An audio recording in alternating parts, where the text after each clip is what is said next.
Ladies and gentlemen, 16 years ago, as the Taj Hotel in Mumbai was set ablaze and 10 Pakistani terrorists took India's financial capital hostage, the reaction across India was the same.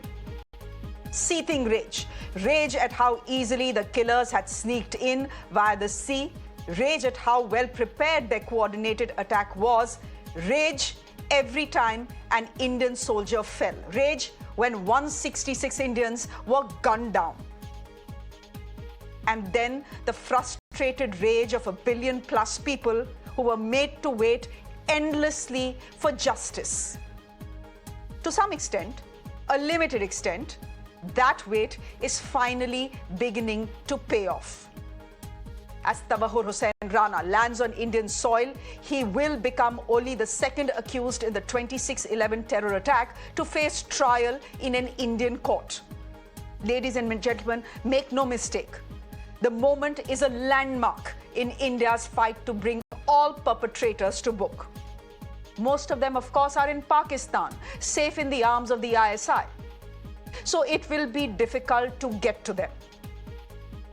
So for the last 16 years or so, India has put its might behind getting two men, Tahawwur Hussain Rana and David Coleman Headley, extradited to India. Both men, born in Pakistan, were childhood friends. Both were key to the terror plot that took Mumbai hostage for 60 hours straight. Tahawwur Hussain Rana's transatlantic flight took off from the US days after the top court in the US rejected his plea against his extradition to India. A multi-agency team from India had gone to bring him back. NIA interrogations and a cell in Tihar jail now await him. Question is, why was it so important for India to get Rana? Simple. India wants to expose the institutional hands that guided the 26/11 massacre from across the border that is in Pakistan. Now, while a US court had cleared Rana of conspiracy charges in the 26/11 attack, India believes that the former Pakistan army doctor was no passive bystander as he was made out to be. According to the NIA charge sheet, he played a key operational role in the attack itself. He did not just help his friend David Coleman Headley obtain a visa to India, he actively enabled the plot. And by the way, it's not just the NIA. His own friend, David Coleman Headley, who has now turned approver, has told the US court as much. Headley, who recce'd targets across India and arranged logistics for the 10 terrorists, has been sentenced to 35 years in jail by a US court. He has already revealed that he trained in Pakistan and got directions from the ISI. Rana is here. Question is, will Headley be next? That's the question I'm asking my guests this evening, joining us on the broadcast. Thank you very much all for being with us here on the show. Anil Trigunayat is a former ambassador joining us. Hemant Bhavandkar is a police inspector who shot terrorist Abu Ismail and nabbed Ajmal Kasab. He's joining us on the broadcast as well. Professor Ranjita Kulkarni, thank you very much. You are the president at the Sri Sri University. She's also a 26/11 victim. And Pathikrit Payne is a geopolitical analyst joining us on the broadcast. Thank you all very much. I'm first going to start with the people who, I would say that all of us as Indians were directly impacted by the 26/11 attacks, but there are two here who were personally involved. Hemantji, namaskar, and thank you very much for your time. Can I start by asking you what this moment means for you? This is, by no stretch of imagination, the end of our search and quest for justice. We all understand that. But this is an important moment in the trial. This is an important moment in the lives of all those people who have lost a loved one in the 26 terror attacks. What does it mean to you?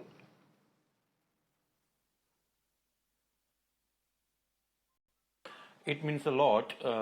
Today, we succeeded to bring the Tahawwur Rana, who was a plotter, conspirator, who plotted the 26/11 attack in Mumbai, and the martyrs, the innocent people who have lost their lives and injured And every citizen of India is having feeling that the relatives of the martyrs and the Ji. loved ones who lost their loved ones in the attack are at the urge of the they are at the verge of the getting justice. ठीक है हेमंत जी, justice तो खैर बहुत बहुत लंबी लड़ाई है, बहुत लोग कहेंगे, क्योंकि जो एक्चुअली लोग जिन्होंने ये पूरा प्लॉट प्लान किया, लॉजिस्टिक सप्लाई किए, पैसे सप्लाई किए, टेररिस्ट सप्लाई किए, हमको पता है वो लोग कहाँ पे हैं, वो पाकिस्तान में हैं और उन पे हाथ डालना मुश्किल है क्योंकि वो लोग पाकिस्तान में रहते हैं under the sanctuary of the ISI. लेकिन हेमंत जी, मैं आपसे जानना चाहती हूँ पर्सनली, क्योंकि आप थे जिन्होंने अबू इस्माइल को शूट किया, आप थे जिन्होंने अजमल कसाब को शूट किया, इतने साल हो गए, 16 साल हो गए, आपको कभी लगा था कि कम से कम एक या दो लोग जो प्लॉट के पीछे थे वो कभी ना कभी तो इस देश में आएंगे और इस देश के कानून का सामना करेंगे, ऐसा आपको लगा था? क्योंकि लड़ाई बहुत लंबी रही, इस एक्सट्रेडिशन में ही जैसे 14 साल लग गए।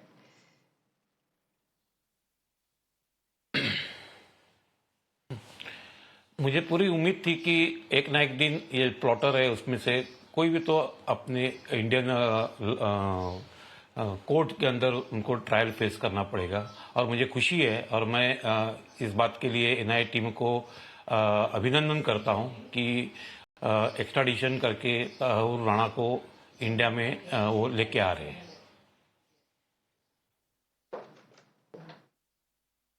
Professor Ranjita, thank you very much for your time. Could you tell us where you were when the 26/11 attack took place and what your feelings are as you see Tahawwur Hussain Rana being brought back to India? I mean, there'll be a lengthy trial that will go on here as well. There'll be an appeal after an appeal. But for the moment, in some sense, Ranjita ji, it seems that we are closer to justice than we ever were.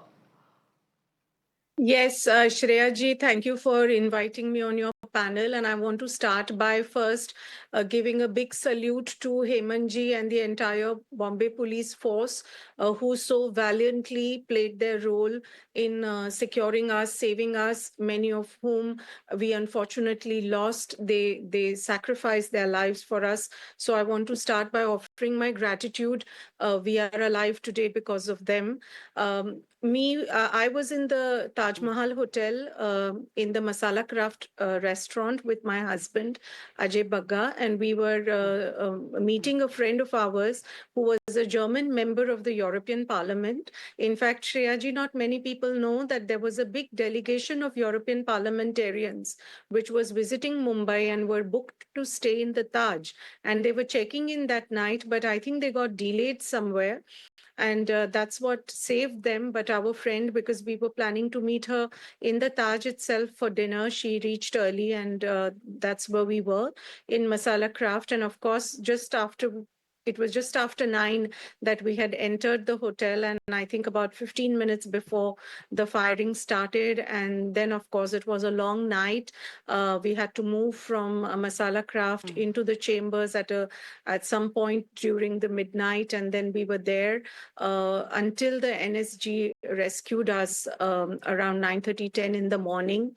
And it was a night of terrible memories. I think the most terrible attack on Indian sovereignty, a terror attack which was on the city of Mumbai, which, it's the financial core of our country, and to have the audacity to enter the city through its waters and just casually enter, and the kind of attack which happened, I think as a nation we should never forgive and forget.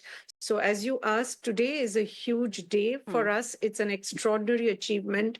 I think we all owe our big thank you to the Supreme Court of the US, to President Trump, to Prime Minister Modi, to Jai Shankar ji, to everybody that was involved in steadfastly persistently being focused on this extradition. It has taken time, but we are seeing the light of the day today.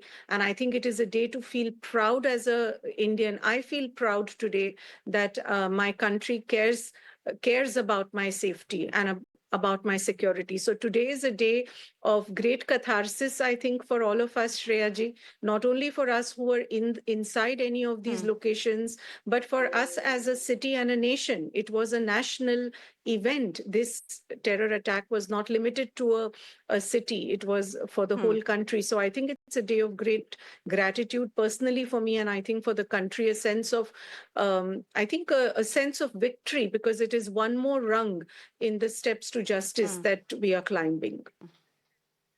Okay. Anilji, just taking off from what Rajita ji is saying, then this isn't just a diplomatic victory. This is much more than that. Indeed, I think that India was held hostage on 26/11. All of us were watching in horror what was happening and how it could happen. I mean, it was really disbelief like the 9/11, frankly.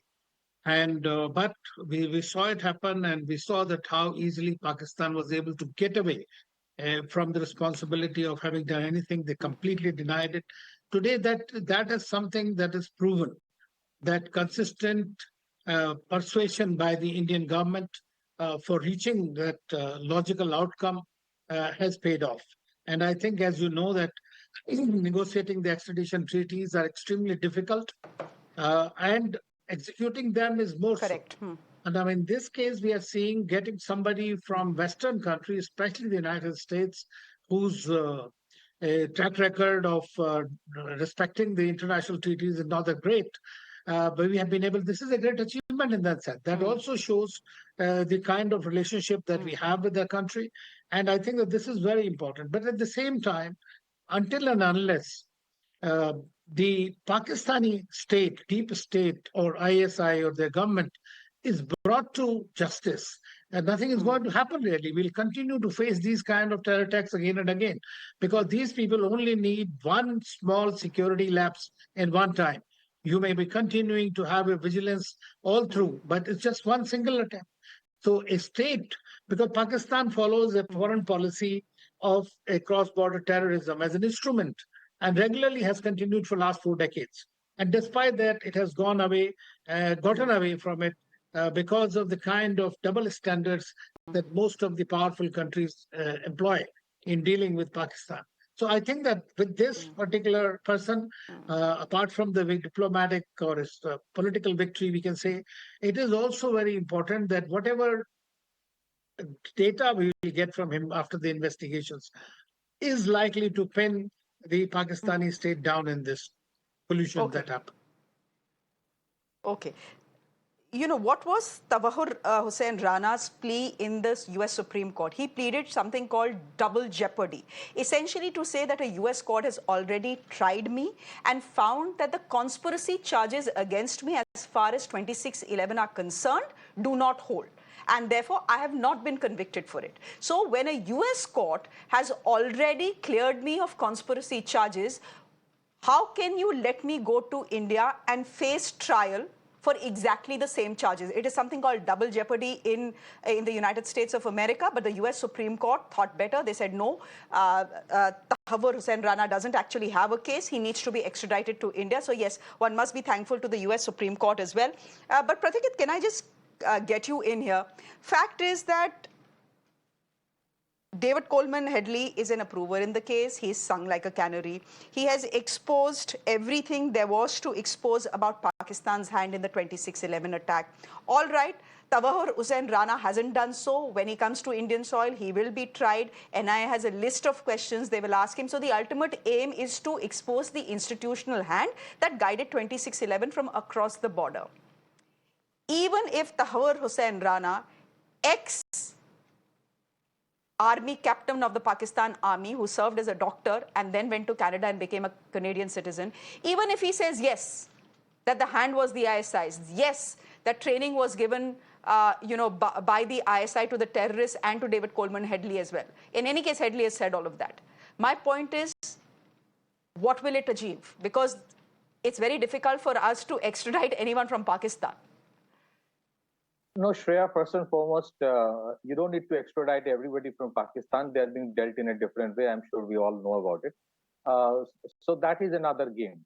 So far as Tahawwur Hussain Rana is concerned, look, there are three aspects. First is to break that narrative and the jinx that, look, India is a country which forgets and forgives about terrorism. So this is a message that we will not forget. And even if it takes time, we will do the needful. Second, the third is that, look at the way people like Rana had been cultivated by ISI. I'm sure he is one of those guys who was asked to resign, go to another country, show that you are just a physician, have an immigration business, and do what we ask you to do with us, with something called the plausible deniability clause. ISI would say, look, he's an individual. I have nothing to do with that. That's how he cultivated. Now, it is a known fact that it was not just the 10 people who came. There are many more. So the apprehensions about what, how, why, what was his modus operandi of the recce that he did? Who were his connects? And I'm sure many of those handlers, mentors vanished before the actual attack happened. So I think a lot of things the agencies in India know, and they want to validate it. And also, even if you have to try those people, you need a first-hand testimony where he comes in. But at the same time, your initial question, Shreya, he was the wingman of David Headley. Rana is the wingman. He was the logistics operative guy. He was actually handling the logistics. And if you ask me, the actual mastermind here is David Headley. You will never get a hold of him. The reason is simple. There are strong apprehensions that this guy was actually working with one of the agencies of the United States, was asked to infiltrate into terror organizations inside Pakistan, and then he crossed over. So there are things that Headley knows, which probably some of the Western countries, especially United States, is a little uncomfortable in terms of handing over you. Remember, in the last 15 years, NIA could never even interrogate or question Headley in United States. Forget about India. But at the same time, you also come to know something more. There is something like the open route of Nepal, the porous route of Bangladesh, where and how he used the logistical aspects of it. So when a terror attack happens, the planning happens for 4 months. You get to know a lot about the modus operandi. You get to know a lot about how ISI does it. And it doesn't mean that tomorrow you point the fingers to ISI, so ISI will say, okay, I'm sorry. You will deal with ISI in a different manner. You are already dealing with Pakistan in a different manner. But what more has to be done in case of India in terms of improving your internal security architecture? My last point, Shreya, the biggest chink in the armor when it comes to India is this. We have done a lot in terms of countering terrorism, is the last mile policing. The police station is the first respondent, but unfortunately it's the weakest when it comes to the capacity. It has to wait for the special forces. It has to wait for the headquarters to send forces, and that's the critical time we lose out. So I think it is not just about convicting Rana. That's one part of it. It's a lot of lessons that will be learned, that where actually we made the mistake and what were the political compulsions of those times. What all happened, which we are still not aware of. Maybe there are things we don't even know that we don't know. That is the part that the agencies would want to know from Rana. It doesn't mean that it's the conclusion. I always say, Shreya, fighting organized terrorism is a work in progress. There is never a closure. So I think this is one step ahead to make India secure so that another 26/11 doesn't happen. In the last 10 years, effort has been made, a lot of effort by governments to ensure that we are better secure today, but a lot more has to be done. So you are doing it for various factors. To tell, we will not forget, we will not forgive, to improve your internal security architecture, and to send a message, even if it takes time, we will hunt you down. Back to you. Hemant जी, आप Mumbai police से हैं और Mumbai police के कई officers जो हैं 26/11 में शहीद हुए थे। तुकाराम ओम्बले थे, आपके यहाँ से हेमंत करकरे थे, इंडियन आर्मी से मेजर संदीप उन्नीकृष्णन थे। मैं आपसे जानना चाहती हूँ कि पिछले 16 साल में क्या आपने इन लोगों के बारे में सोचा तो क्या सोचा कि काश एक ऐसा दिन आए कि इन लोगों को मारने वाले, जो ठीक है कसाब को तो हैंग कर दिया गया है, जो बाकी 9 थे वो तो मर ही गए थे उस टेरर अटैक में, उनको मार दिया गया था, लेकिन जो असली हैंडलर्स हैं जो पाकिस्तान में बैठे हैं, या डेविड कोलमैन हेडली जैसे लोग हैं, या तहव्वुर हुसैन राना की तरह लोग हैं, ये किसी दिन हमारे चंगुल में आएंगे। किसी दिन जब ये पकड़े जाएंगे तो असली जस्टिस ये होगा। मैं आपसे जानना चाहती हूँ, पिछले 16 साल में आपने अपने सहपाठियों के बारे में, अपने कॉमरेड्स के बारे में सोचा तो उनके लिए, जस्टिस के लिए क्या सोचा?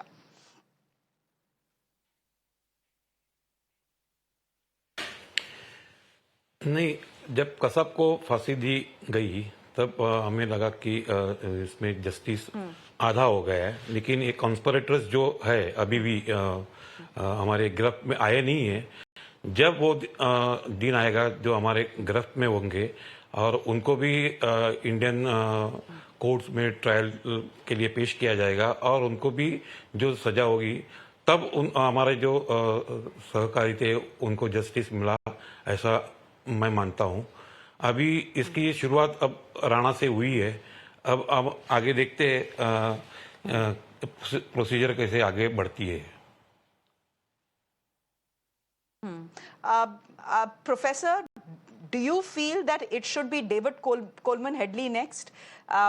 The fact is that he's already in a US prison. He's been sentenced to 35 years in the 2611 case. He has confessed, and therefore the US says there is no ground to extradite him to India.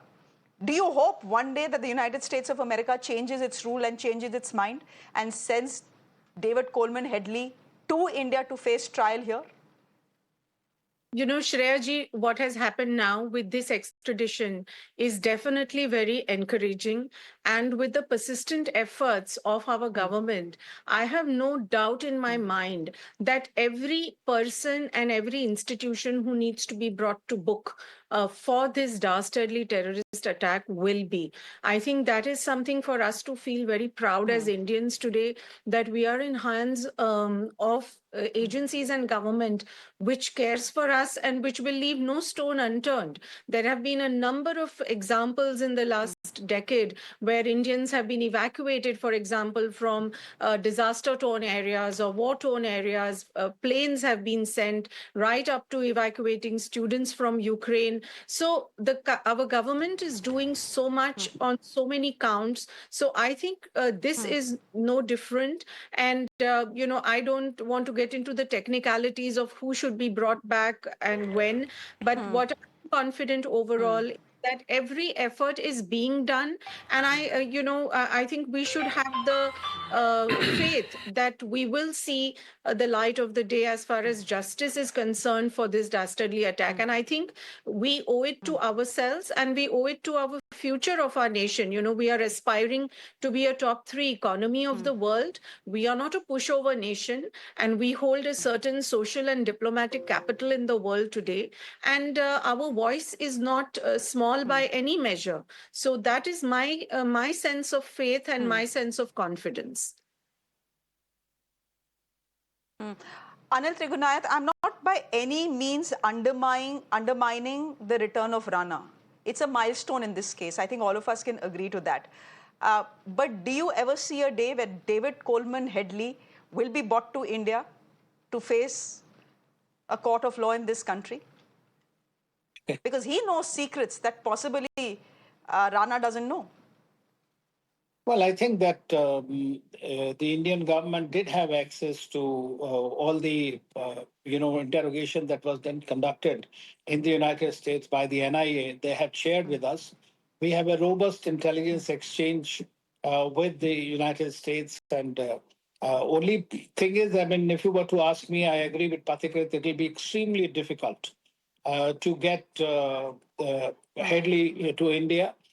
It may depend, of course, that if Rana gives a credible evidence about his connectivity and that he's with the 9/11 26/11 directly, then obviously, I mean, we'll have a case. As you know, even in this case, it has taken us 12 years to reach at this point, where every time the cases we had to put in additional information was to be provided. So it's not an easy thing, and especially if somebody is a US citizen and all that, or an asset of the CIA, as he's being accused of, I think, or alleged rather. So I think that that is something is very difficult. And it's also known fact that for decades, the ISI and CIA have been very complicit in several activities all across. So I think that is another angle that we'll have to work. But if needed, I'm quite sure the Indian government is seized with that matter. And I fully agree with Rajita ji that we'll leave no stone unturned. But in reality, we have seen how things play out. Okay, Pathikrit Payne, let's now turn our focus to what happens from here on. There is a high-level NIA team which will start their interrogation. Of course, they will be given custody of Mr. Rana. That is something that will happen in the day as well. There is a special cell that is ready in Tihar jail. There is high security around the NIA headquarters, very high security in and around Tihar jail as well. All that is given, all that is happening. But I want to ask you, what are the specific, I'm sure there is a big fact, questionnaire that is already ready that the NIA has. I want to ask you, what are the top 3 questions that the NIA or Indian authorities would want Rana to answer? Well, Shreya, it's only something that the agencies can answer and not me. But I think there are 3 important things they would try to know: who are and how actually he traveled, where are his tentacles. I'm sure they would know. The second is the finance part. The third is how many more Ranas are there across the world who is aware of. So eventually what happens is that they would have a robust SOP in place. They would try to start the trial as soon as possible. They'll file the charge sheet. And they will want that the entire process gets completed as soon as possible, even though it's going to take time. And we sincerely hope, Shreya, when it comes to this closure, if at all it's a partial closure, we sincerely hope it doesn't take our judicial process another 20 years for actually punishing him. Then it will be a real, it will be a tragic thing. But on a concluding note, I would say this much, just as we appreciate and admire the persistence of the government of India and its agencies for the way they pursued this case, I think certain credit also goes to the Trump administration, because last time very recently when Prime Minister Modi went and met him, I think certain discussions, as per my understanding, was there that he would be transferred, and Trump actually said that terrorists will be handed over to India. So it's a game going on, but yes, he is an asset of somebody, so his security has to be very profound, because a lot of things that Rana knows, many people would not want that to come out. So accordingly, this whole thing will go on, ensuring at the same time that he remains healthy, because that trial and punishing him is more important than witnessing he dying of premature death out of health concerns, because that is when you actually say to the world, look, this is how I have given justice, because we want that person to be hanged. So he should remain healthy, he should be fed properly, he should be asked questions accordingly, and then ensure that he remains healthy to be hanged in a way a convict and a terrorist has to be hanged. So it's a process. So far as your questions in terms of questions, well, I am not the best person to answer that, perhaps, what questions will be asked. But yes, okay, I'm sure but they I have hope a he's not dossier ready. I hope he's not fed biryani like Ajmal Kasab was. Professor Rajita, I want to ask you, we talk about justice. We talk about justice for all 2611 victims, 166 of them. You are an eyewitness. What does justice mean to you? Half justice was done when Kasab was hanged. Would you want to see Rana hanged as well? Not for me to say what is the justice particularly for the people concerned. That is for the government and the agencies to decide. But I am a deeply spiritual person, Shreya ji, and I believe in the law of karma. And I know karma will pay itself.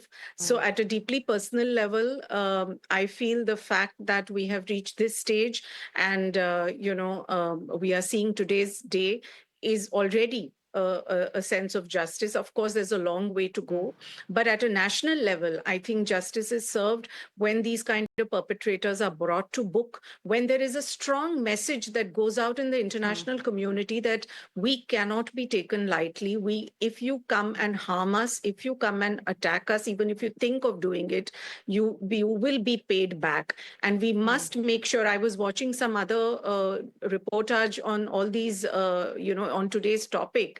And there were interviews of former NIA leadership where they were saying what all else they were planning to do, where else they had done recce. So we don't know what other things are lying ahead of us. So if the biggest justice is we protect our nation from any further attacks of this or any smaller kind as well, protect our national sovereignty. And I think at a bigger level, Shreya ji, if we want to evolve as a global human community and live in peace and harmony, then we have to root out terrorism from the world itself. And that is the largest justice that you were asking about. What are the three questions to ask? If someone like this would come to me, in fact, when we were hiding in the Taj Hotel, there was a moment when, because we went through so many emotions that night, right? Disbelief, fear, anger, tiredness, so many different things at different times. There was a moment I wanted to run out of the room we were hiding and catch one of these boys and say, why are you even doing this? What is it that is compelling you to create, to do this kind of massacre, mad massacre? So there is a lot of layers to this justice, Shreya ji. So I think I'll leave it at that. Okay, Hemant जी, मैं सवाल वही पूछूंगी, दोहराऊंगी ये सवाल कि justice आपके लिए क्या है? आपने कहा, रजिता जी ने भी कहा कि कसब को हैंग कर दिया, वो आधा जस्टिस था, लेकिन आधा जस्टिस अभी बाकी है. क्या राणा को फांसी लगना जस्टिस होगा? क्योंकि वो भी पूरी तरह से जस्टिस नहीं होगा, क्योंकि जिन लोगों ने एक्चुअली ये सारे काम कराए, पैसा दिया, लॉजिस्टिक्स दिया, प्लानिंग किया, वो लोग तो सब आराम से बैठे हुए हैं दूसरी तरफ. तो जस्टिस क्या है? राणा को हैंग करने में जस्टिस है या हेडली को वापस लाने में जस्टिस है?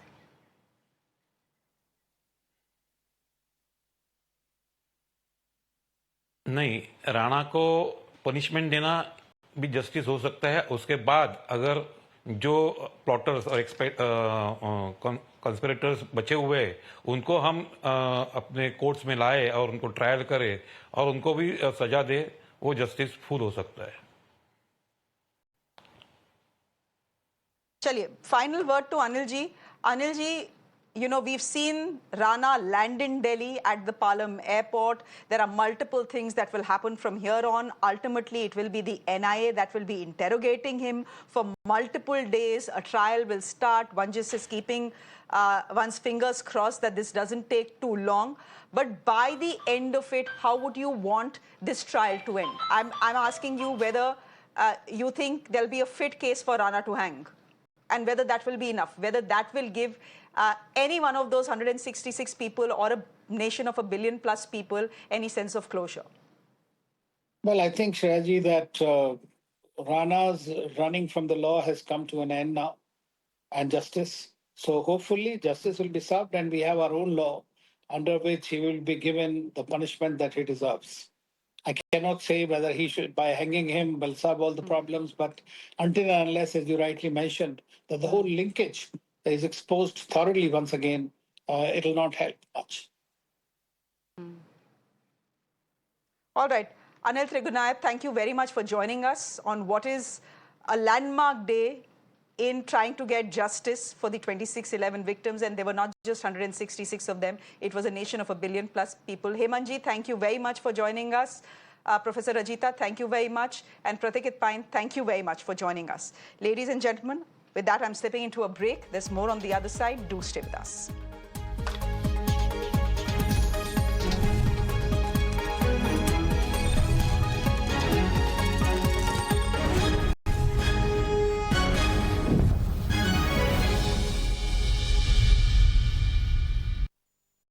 Instead of working alone, don't we have a better chance of solving all the world's biggest challenges?